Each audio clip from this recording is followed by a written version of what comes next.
Well, it's that time of the year again. The winter pause is upon us, and let's do a state of the season address here. Check in on how things are going for Bayern Munich this season so far under new head coach Vincent Kompany. Let's rate every single player on the squad, including the manager. And let's take a look at some predictions that I made in the beginning of the year, see how they're stacking up, and maybe see how the team will do for the rest of the season, or at least how I think they're going to do. And also check in on the state of the Bundesliga as a whole, running down the entire table. Let's jump right in.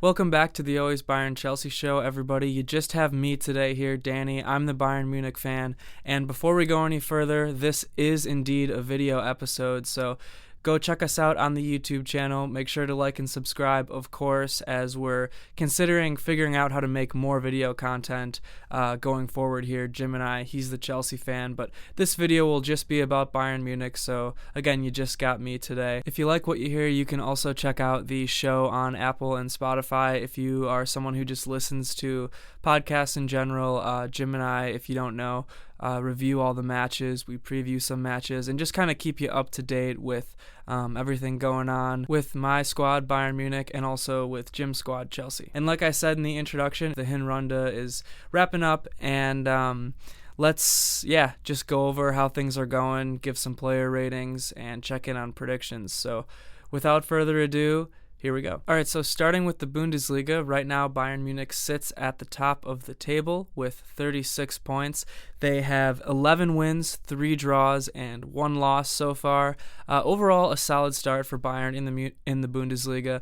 Obviously, you can't complain about being the top of the table. There have been some matches, some big matches. For example, the loss to Mainz that just happened, and also some draws. Bayern drew to Frankfurt, Leverkusen, and Dortmund, where they haven't necessarily looked the best in these big matches. Now, this is maybe a common theme that we'll see throughout the review, but Bayern has been dealing with some injuries, so at their best, they're crushing the lower table teams, Kiel, Bochum, and even recently we saw them crush Leipzig 5-1 in their final match before the winter pause here. So we've seen things working very well at times when Bayern is fully fit and the attack especially is humming. But we also have seen some downsides. We've seen some mistakes from the defense with this high line that Vincent Kompany has kind of started the season playing. The mistakes from the center backs, for example, positioning, have been crucial and have often led to goals. But overall, we have seen solid performances from Bayern Munich in the Bundesliga from really the whole squad, I would say, overall, the defense, the midfield especially, and the attack. So overall, happy with how things are going in the Bundesliga. In the Champions League, it's a little bit of a different story. Bayern Munich is 10th in the table at the moment with 12 points, and they have 4 wins, 0 draws, and 2 losses. So if you remember, Bayern Munich had a rocky start to the beginning of their Champions League campaign, losing to Villa and then getting throttled by Barcelona 4-1. And that was probably a low point of the season as a whole, that loss to Barcelona. Obviously, Bayern Munich is known for beating up on Barcelona, so to get that loss handed to us was pretty rough. I think it put into question a lot of Kompany's tactics and just the squad as a whole. But we did see them bounce back from that loss with a nice run of play afterwards, and just a nice run of play in the Champions League specifically afterwards.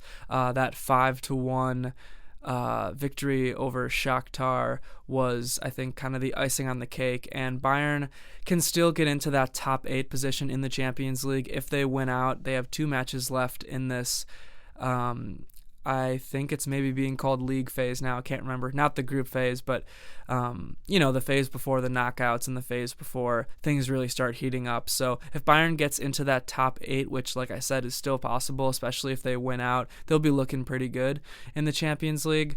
And if you keep watching this video, I'll give you my prediction for how things shape up in the Bundesliga and the Champions League at the end.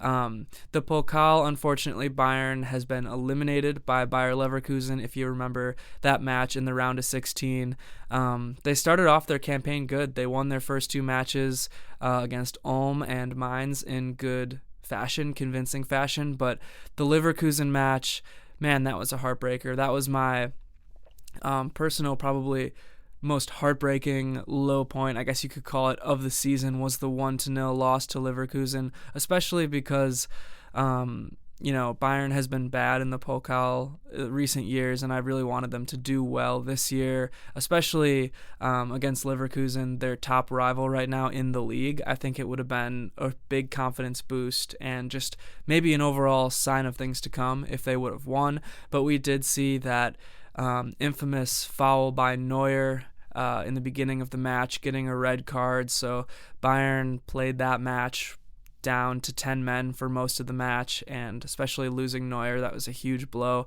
And then, showed a lot of fight and spirit in that match, and actually played really well, played like the better team for the majority of the match. Just one small mistake with the communication between, I believe it was Davies and Kim, kind of opened up that goal by Tella for Leverkusen. So, sucked that Bayern lost that one, but now they're out of the Pokal, and so we look at doing well in the Bundesliga and the Champions League for the rest of the year. So I think for the most part, the most important thing to look at here, especially with a new coach, is analyzing how Bayern's playing, and they're clearly playing better than they were last year, I think, under Thomas Tuchel. So it's clear Vincent Kompany has made some good changes. I think he still has room to grow, obviously, in these Champions League matches, or even just these big matches in the Bundesliga. At times, he seems maybe a little bit tactically naive or unable to make some crucial in-game adjustments, but overall, I think the building blocks are there for success, and that's the biggest thing, I think, this year. Obviously, at Bayern Munich, success is the standard, and everybody wants success and looks for success, but sometimes you'd need a little bit of time to build to that level of being the top team in the world, for example, winning the Champions League, being the top team, at least in Europe. And I think, like I said, the building blocks for that success are there under Vincent Kompany, and that's maybe the most important thing that I'm looking at right now. The style of play, like I said, it's attractive, it's good football. I like the attacking mindset. I like the high line. I think that has maybe retreated a little bit in recent games just because of all these injuries. Bayern has faced an insane amount of injuries this season so far. There was periods of time where they had 10, 11 guys out. Kane being out for a stretch really hurt the team. Musiala was even out for a stretch at the beginning of the year, but the attack is multiple wingers are hurt at a time. The right back situation, we haven't had Stanisic and we've barely had Boué. And then at left back, Davies was injured for a bit. The midfield, Pavlovic and Palhinha have been injured for long stretches. So if Bayern stays healthy in the second half of the year, I think we're going to see some greatness from them. Some top players to mention, Harry Kane, of course. He has 29 goals and assists through all competitions so far. Jamal Musiala is behind him with 20 goals and assists through all competitions, and Michael Olise is right there with 18 goals and assists throughout all competitions as well. All right, so now let's jump into my player ratings so far for the first half of the season for Bayern Munich. My scale is 0 to 10, I guess, with 10 being the best, 0 being the worst, and 5 kind of being in the middle. So if some of these ratings maybe sound harsh, just keep in mind that's sort of the scale I'm going off of. But first, let's start with keepers. We, of course, got Manuel Neuer. I'm giving him a 6.5. Hasn't been Neuer's best season so far in terms of decision-making, especially. He's clearly lost a step as he's aged, but I'm not one of those people who's calling for Neuer to retire or to, stop right now. I think that he is still by far Bayern's best option at the keeper position. And also, a lot of the goals that he's let in have been really just due to mistakes on the defense, and with the aggressive style that Bayern plays, a lot of the goals that are scored are essentially one-on-ones with Neuer and an attacker, and you don't expect anybody to stop most of these goals. So yeah, that being said, I'm giving Neuer a 6.5. There's room to improve, but I don't rate him as low as I think a lot of Bayern fans, or at least a lot of Bayern fans that I'm seeing online, do. And then Daniel Peretz, I'm giving a 4 out of 10. He has not really stepped up to the plate in Neuer's absence, in my opinion. He's done okay, don't get me wrong. I'm not completely taking a dig at the guy. I just don't think he's quite ready yet for Bayern Munich standards. His decision-making seems a little bit questionable, his distribution especially, and I get it. No one is going to play the style that Neuer does, where he's so involved in the defense and even the attack sometimes, playing up to the midfield. I get it. Nobody's doing that. That's Manuel Neuer through and through. But just something about the way Peretz plays really does not instill confidence in the entire defense for me. He's looked shaky so far, but has had some nice saves. So not horrible, but I just don't think he's quite ready yet. I think with time, I think physically he certainly could get there. So we'll wait and see what happens with Peretz. But like I said, right now I'm giving him a 4. And then I can't really rate Sven Ulreich because he's been away from the team for a while and just hasn't played a lot. So I don't have a rating for him.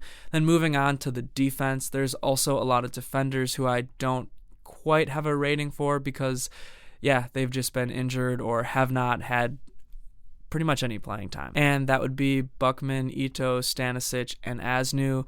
With the case of Ito and Stanisic, they've been injured all season. And then I guess same with Buckman and and Asnu hasn't got much playing time at all. And then moving up to Eric Dyer, I'm giving him a 5 out of 10.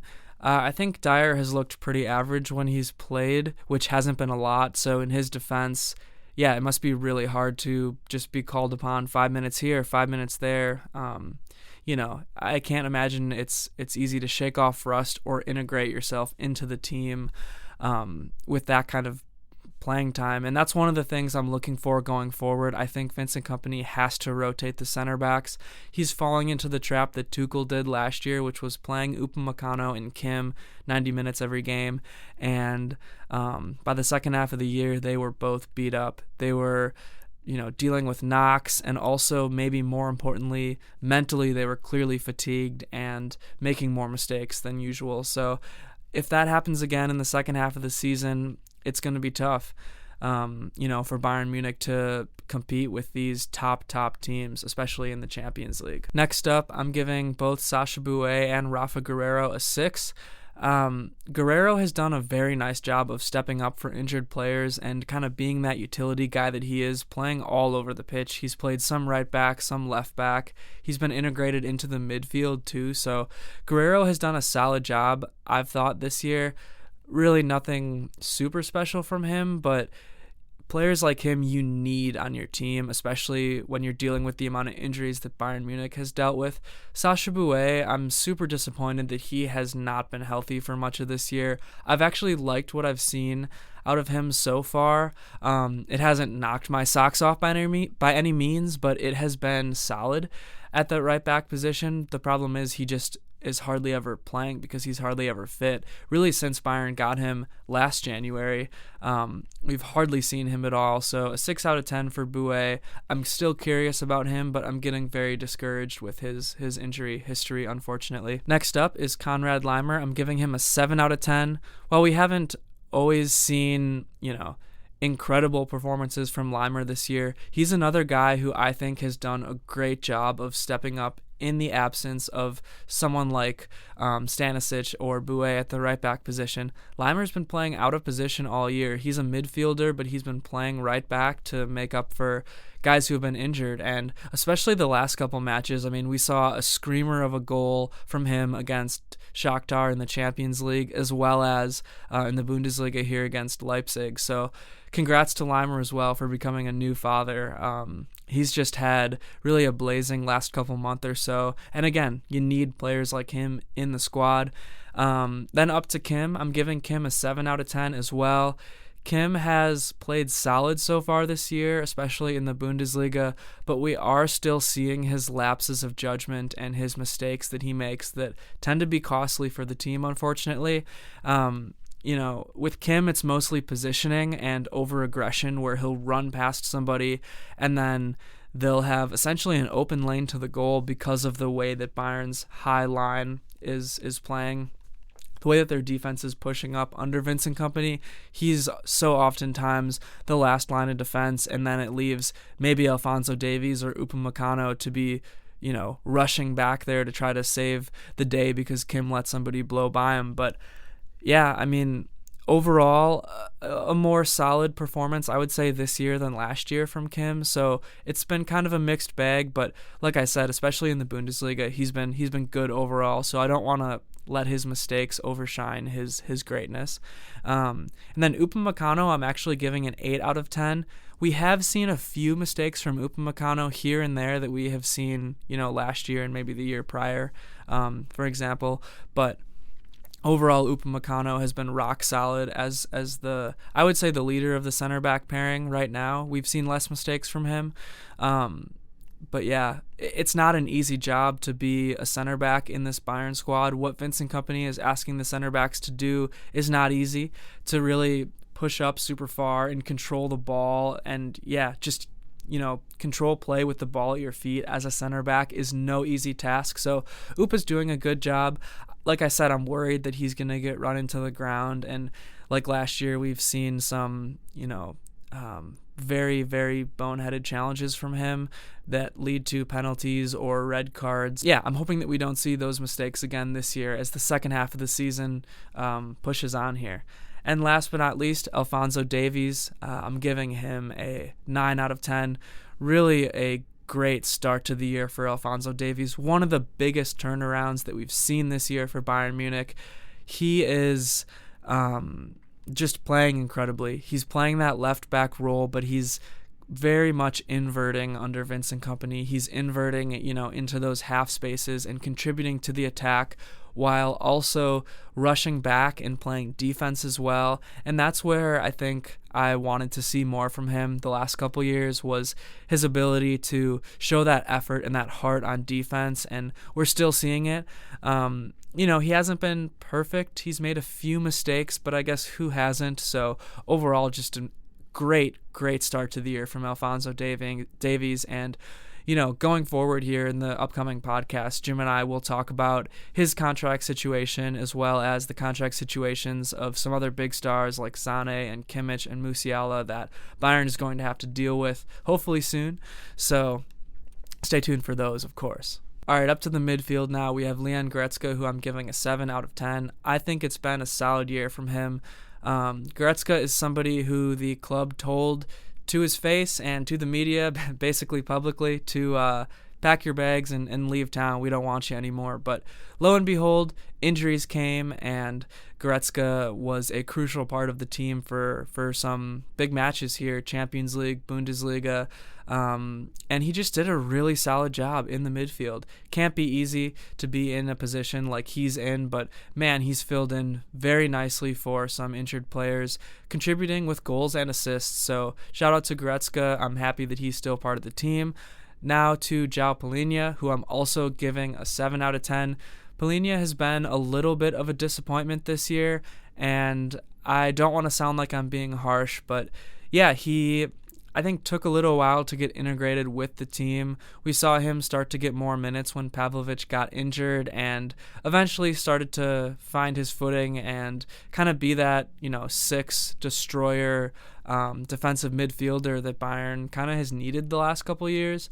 And right when he was starting to get his feet underneath him, he got injured and then missed the rest of the first half of the season. So I'm looking forward to having Palhinha back and to seeing what he can do in some of these big-time matches. But yeah, like I said, a little bit of a disappointment, but that's also kind of an unfair criticism because he has been injured for a lot of the year. And when he's played, he has looked solid.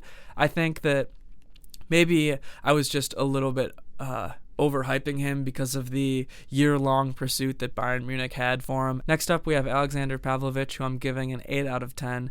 If he would have continued with the start of the season that he had, he could very well be at a 9 or a 10. He just had an absolutely incredible start to the season. I think even more of a step up than a lot of people thought, which is saying something because he was solid last year as well. But yeah, until the kid broke his collarbone, he was looking like one of the, I would say, 4 most important players on this squad, which is saying something considering he's so young and the squad is so good. But yeah, then Pavlovic broke his collarbone, was out for a while, came back, I think, a little bit too fast, and hasn't really looked like himself since, hasn't been as physical, and so maybe that's a mental thing. Obviously, I'm sure he's good to go physically, but overall, I don't want that come back from injury and the injury to overshadow just how good he was at the beginning of the season. His passing accuracy is truly incredible. The long balls that he plays are so beautiful and so important to Bayern Munich's offense. And speaking of another important player, I'm actually giving Joshua Kimmich a 10 out of 10. I know it's a wild grade to give somebody, but I just think he has been so important to the team this year. Offense, defense, midfield, play flows through him, and when he has an off game, everybody has an off game, it seems. And he's able to elevate, I think, the rest of the team, especially the attack and the defense. I mean, I talked about Alphonso Davies' turnaround this year, but Kimmich as well. I mean, he has looked like an absolute stud in the midfield and somebody who I need to be back on this team. I need him to sign again. I need him to be the captain for this team because, wow, what a year Kimmich has had. I feel like on all these episodes where we talk about how well players did in a certain match, I feel like I've ran out of adjectives to describe his outstanding play this year. So, yeah, I mean, Kimmich is the man, and I'm giving him a 10 out of 10. All right, so now we move up to the attackers, and we did have a couple of players who I don't think I have enough information on this year to rate, and that would be Irankunda and Ibrahimovic. Neither of them have played much at all, and I think we'll be looking to see them go out on loan, if not in January, next summer. And now I'm going to start with Mathys Tel, who I'm giving a 5 out of 10, and that kills me, not only because I predicted him to have an incredible year this year, but also because he's just one of my favorite players on the team. But unfortunately, under Vincent Kompany so far this season, he's been more of an afterthought, which is just such a bummer because Tel, I think, was one of the best players on the team last year at coming in and playing that joker role, coming on with fresh legs in maybe the 60th, 70th minute and getting a goal or two or just an assist or providing to the attack somehow. So to see him barely play this year is such a bummer. And when he has played, he hasn't really done anything to solidify a bona fide starting spot or a bona fide really spot in the attack, which is a bummer because, like I said, he can be such a good player, but I think part of the problem is he is a little bit too versatile, which is, it almost sounds counterproductive, but he can play striker, but then Bayern has Kane. He can play wing, but Bayern has so many wingers. So he just falls in this, bucket of, it seems like Kompany doesn't know what to do with him.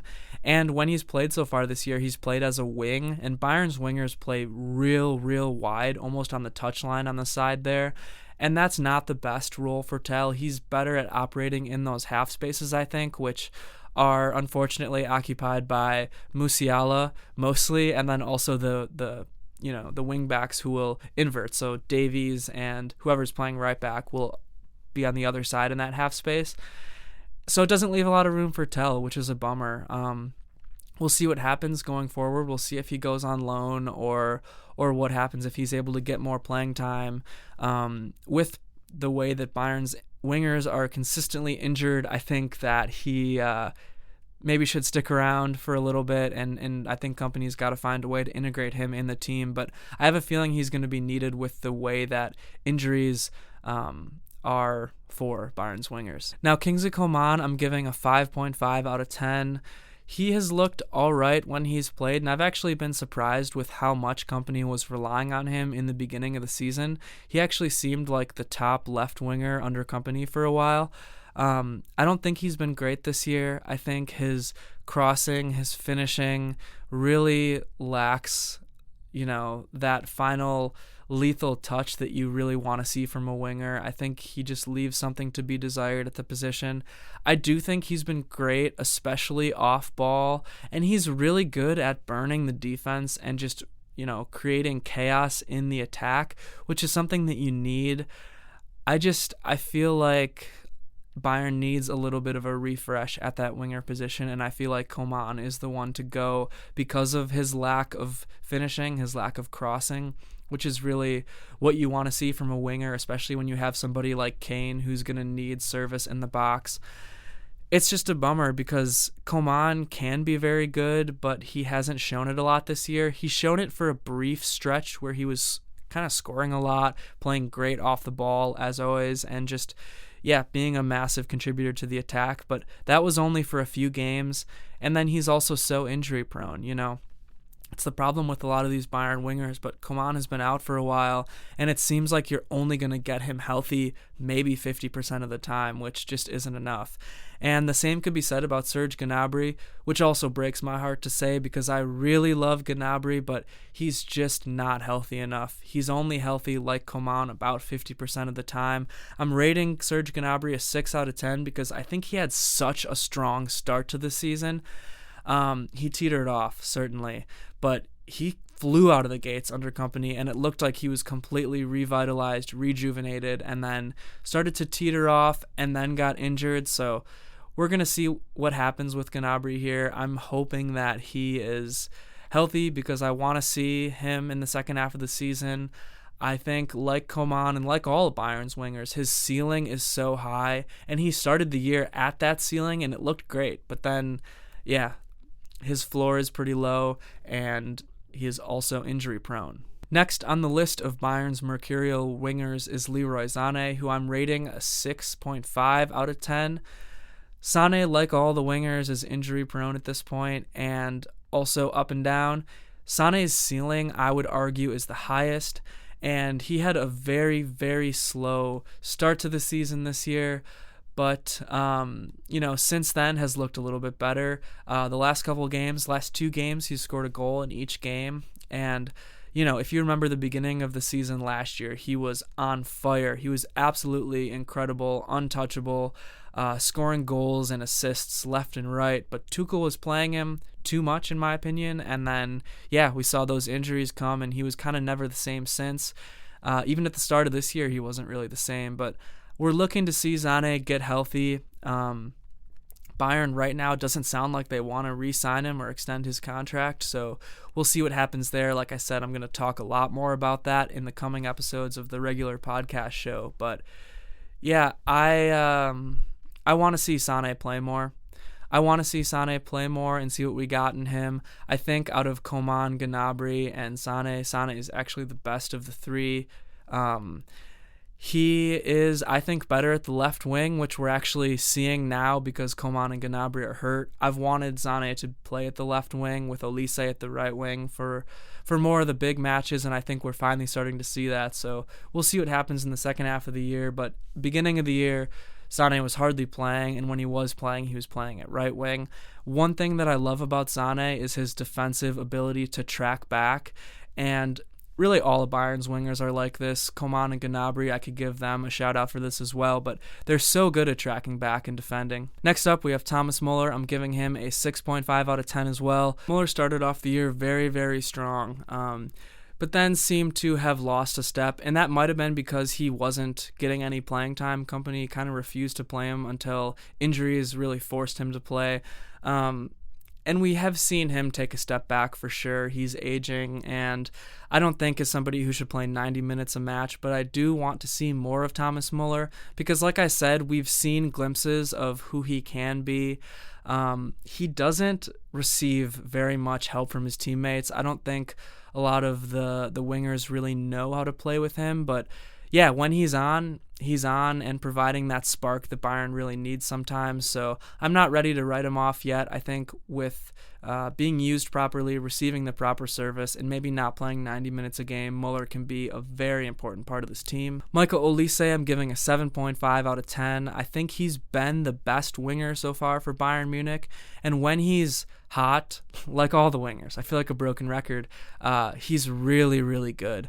I think he's been the most consistent so far of the wingers. I don't like how he's worked when Kompany has played him in a more central role. I think he's better, on that right wing, maybe cutting in and operating sometimes in those half spaces. But yeah, I think Olise has been very good for how new he is to the squad, and I think he's only going to get better. I think when he's more integrated into the squad, I think he will, continue to improve. Whereas I think someone like Gnabry or Coman, I think what we've seen so far from them is what we're going to get.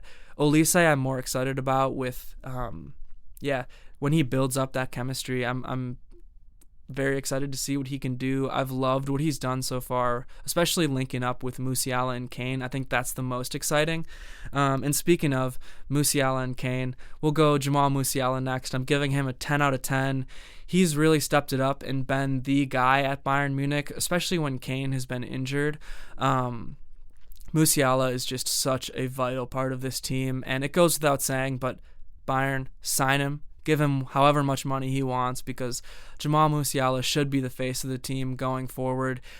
He's improved a lot even off of last year, where we would see him more often dribble into a bunch of defenders and then just not do anything. He does that once in a while now, but more often than not, he's doing more than that, and he is blowing by defenders and scoring goals and even contributing from the standpoint of getting headers this year, which is absolutely wild.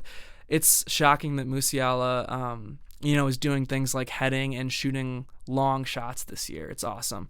But next we're going to move on to Harry Kane. I'm also giving Kane a 10 out of 10. What a year from Kane. I mean, the production that you receive out of him. Yes, the criticism that he gets about not being in the box is true sometimes, but man, I mean, the absolute legend that he is and the amount of goals that he scores is unbelievable. The way he produces for the team unselfishly, it's something that really no other striker and almost no other player in the world does. I mean, the attack is lost without him, and when he's there, he contributes so much to this team. 10 out of 10 for Harry Kane. The build-up, the creativity he brings to this attack is unmatched. Bayern don't really have traditional wingers who will play wide and look to cross balls into the number 9. Their wingers are oftentimes cutting in and creating for themselves, so Kane has to find a way to work with that, not crowd the box, but also be in the box when the time comes and when service does arrive. So yeah, it's not an easy job, but Kane still scores as many goals as anybody else in the world. So now let's move on to predictions, because I did make some predictions at the beginning of the season. I've talked about them in the other State of the Season addresses, October international break, November international break. So if you want to, go back and watch those and see what I thought about the team at that point. But I think it's interesting to continue to do these and, maybe tweak some things or just see how I'm feeling as the team evolves. So first of all, the Bundesliga. I predicted at the beginning of the year that Bayern Munich would win the Bundesliga this year. They would get back to their winning ways in the league, and I still think that's the case. Bayern is atop of the table right now, although I do think Leverkusen is for real. I think they're not to be underestimated. I think they're peaking right now, and I think they will continue to stay hot. So I think Bayern is going to have to stay healthy, first and foremost, and I think they're going to have to not let their guard down. But if they do those things, I think that they will win the Bundesliga this year. Now, the Pokal, I predicted them to kind of lose early again, which, depending on what your definition is of early, you could maybe say that was the case. I look at the Leverkusen match as the final, essentially. No disrespect to the other teams that are still alive in there. Leipzig, for example, is still around. But yeah, I think that it sucks. I talked about that loss and the red card for Neuer already in this video. Playing with 10 men, but still showing heart and still actually playing like the better team. Uh, it's just tough because I really wanted Bayern to win the Pokal and maybe complete the double this year, but it's not going to happen. So Bayern is out of the Pokal. Really nothing to predict there, but the big one, the Champions League. How do I think Bayern Munich will do in the Champions League? In the beginning of the season, I predicted that they would lose to Real Madrid wherever they faced Madrid, so whether that be the final or the, round of 16, round of 8, quarterfinals, semifinals, they would lose to Madrid. I could still see that happening, of course. It's just Real Madrid in the Champions League, But, I think in one of the State of the Seasons, I kind of said, all right, they'll probably make it past the league phase into that knockout phase and lose there. That's kind of where I'm still at. I don't think that they will honestly be able to stay healthy enough to compete with the best of the best. Liverpool right now looks incredible. We saw how Bayern played against Barcelona, and it wasn't the best.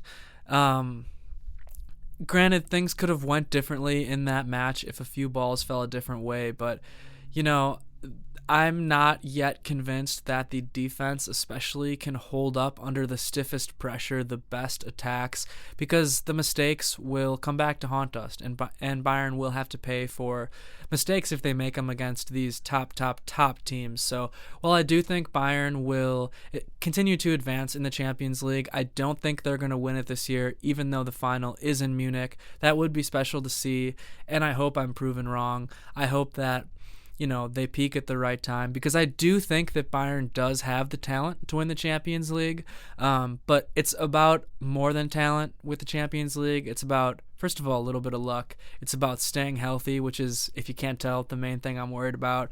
But yeah, it's also about just playing smart and, winning matches however you can. So we'll see what happens in the Champions League. I'm still just excited to watch Bayern, and when the time comes, I'm going to believe in them as I always do, and yeah, just have a good time with it. All right, so lastly, I've been doing this on all these State of the Season addresses, but I like to look at the Bundesliga table. I love the Bundesliga. It's my favorite league in the world. I love the product. I love the style of football. I love the atmosphere. I love the culture. I love everything about it. So I'm going to go run down the table, talk about where each team is and how many points they have. Maybe, if they were a surprise, maybe I'll give a little prediction as to where I think the teams will finish off the second half of the year. So, yeah, this is a little segment, I guess you could call it, that I love to do, as I've been watching a lot of Bundesliga ball this year. As we mentioned, top of the table, Bayern Munich. 36 points. I think that they will remain at the top, like I said in my prediction segment. But second, we have Leverkusen, and I think Leverkusen will remain second. They have 32 points right now, and I think they're going to put up a hell of a fight for the title second half of the season. Third place, we have Frankfurt with 27 points. Frankfurt's one of my favorite teams in the Bundesliga. I think they have that correct combination of veterans as well as exciting, young, explosive talent. Obviously with Marmoush and Ikiteki at the top there leading that attack. It's super electric. It's fun to watch. I like Dino Topmuller as a coach a lot. I like his football. They play long balls out of the back a lot up to that exciting attack, and they're just fun to watch. They've teetered off a little at the end. They lost to Leipzig twice, once in the Pokal and then once in the Bundesliga, and then lost to Mainz at the end of the Hinrunde here. So they're they started off super hot and then maybe have slowed down a bit. I think they're still going to be at third at the end of the year. That's my prediction. Fourth place, we have Leipzig, who has 27 points as well. Leipzig has had an up and down year. They've looked bad in the Champions League. Marco Reus's job is in danger right now. And they've looked good at times in the Bundesliga. They beat Leverkusen, but they also have looked so-so, as we saw Bayern Munich demolished them 5-1. So they're an interesting team. I think they have a good squad. I think they have a deep squad. I think that they have that balance of veterans and youngsters. So Yeah, they're a solid team. We'll see. I think they'll end up right around fourth. Now in fifth place we have a shock, which is Mainz, another one of the teams that I really like in the Bundesliga. I love Bo Henriksen as a coach. I love how they play, and yeah, I mean Jonathan Burkhardt, their striker, has looked incredible. So far this season. It's been really fun to watch him. They also have a couple of Bayern players on loan, Vidovic and Sieb, who haven't been amazing this year but have been solid. Sieb did really, really good against Bayern when Bayern lost to Mainz. But yeah, they got hot right at the end of the Hinrunde, and yeah, like I said, I like watching them play. I don't know if I mentioned it, but they have 25 points, and I don't think they're going to end quite at fifth, but I think they'll be on the bubble, fighting for a Europe spot. And then in sixth place, we do have Dortmund, also with 25 points. Dortmund, I think, is getting hot right now. I think they're starting to figure things out under Nuri Sahin. And they have looked a little bit lost at times. He's, pushing them to play a more aggressive brand of football versus their kind of trademark defensive style. So he's maybe modernizing them a little bit. They have a great squad.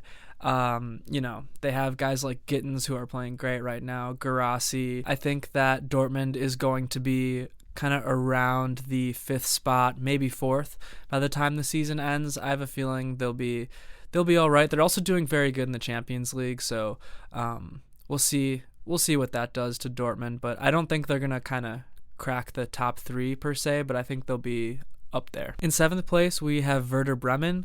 They have 25 points as well, so it's very tight in this part of the table. I would say like 11th to 5th is really tight, and we're probably going to see a lot of movement.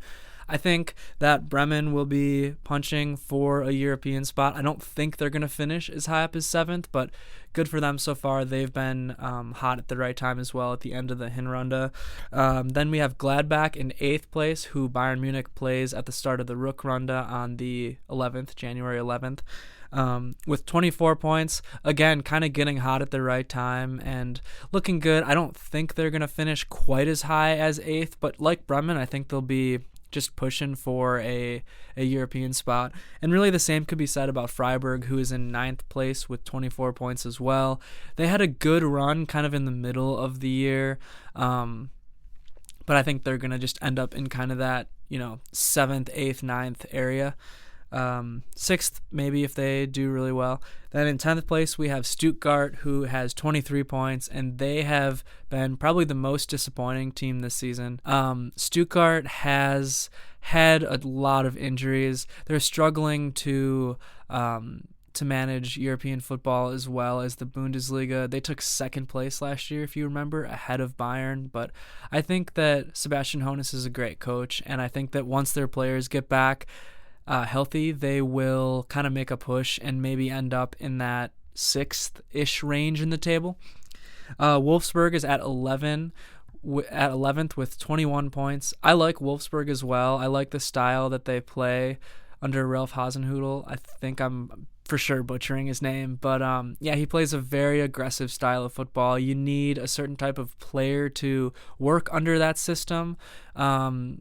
I might just be talking out of my ass here, but I think he was at Southampton before and kind of, live and die by the sword type, and ended up dying by the sword because he didn't really have the players to play that aggressively. But, I think Wolfsburg has looked nice so far, and I think that they could kind of creep up to that 7th, 8th, 9th range and then make a push for European football. 12th place, we have Union Berlin with 17 points.